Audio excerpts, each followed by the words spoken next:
Ate, happy birthday anak. Pasensya ka na wala ako sa tabi mo ngayon sa special na araw na ito.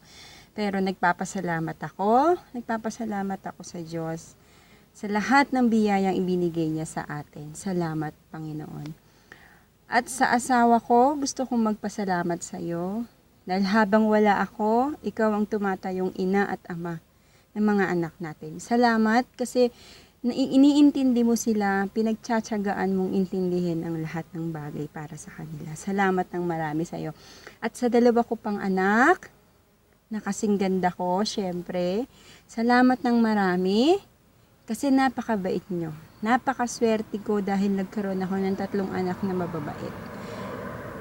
I love you and I miss you both. Sobra-sobra. At sa tatay ko, Tay, sa 7 apo mo, na puro babae, isa na ang nagdalagan-dalaga na. Sana maging malakas ka, panatilihin mo ang iyong lakas, mag-iingat ka parate. Tandaan mo na mahal ka namin ng mga apo mo. At sa ninang ko, Ninang, thank you. Thank you sa lahat. Thank you sa pangaral sa mga anak ko. Salamat sa iyo. At sa mga kasabot ko, syempre, hindi ko pwedeng kalimutan si Krisha, Clarice, Kim, Giselle, and Mars. Salamat sa inyo. Babawi ako pag uwi ko. Promise. At sa mga tito-tita ko, maraming salamat sa inyo. Maraming salamat sa inyo.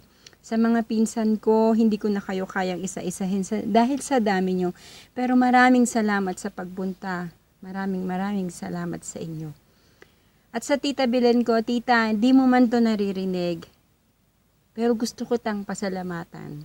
Salamat ng marami sa iyo. Salamat. At syempre, ang higit na gusto kong pasalamatan sa lahat, ang tita ko. si tito na laging andyan. Salamat sa inyo. Ang Paraiso family, thank you so much. Hindi ko alam kung paano ko kayo pasasalamatan. Ay, naiyak ako.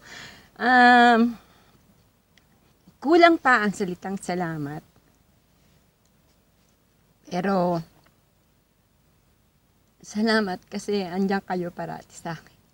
Ay, hindi ako pwede umiyak kasi kailangan maging maganda ako dito, di ba ta? Sa mga kaibigan, kamag-anak ko nandito. Sa kamag-anak namin, sa side ng asawa ko, salamat. Salamat sa pagpunta nyo. Salamat sa mga pangaral. Salamat.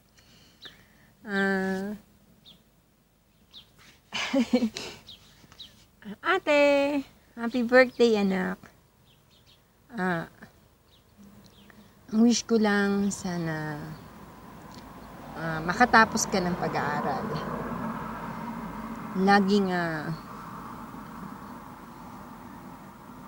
tumawag sa Panginoon. Huwag mong kalilimutang magdasal. At huwag mong kalilimutan na ano man ang mangyari, dito si mama para sa'yo. Pero wag muna ha. Gusto ko makatapos ka ng pag-aaral.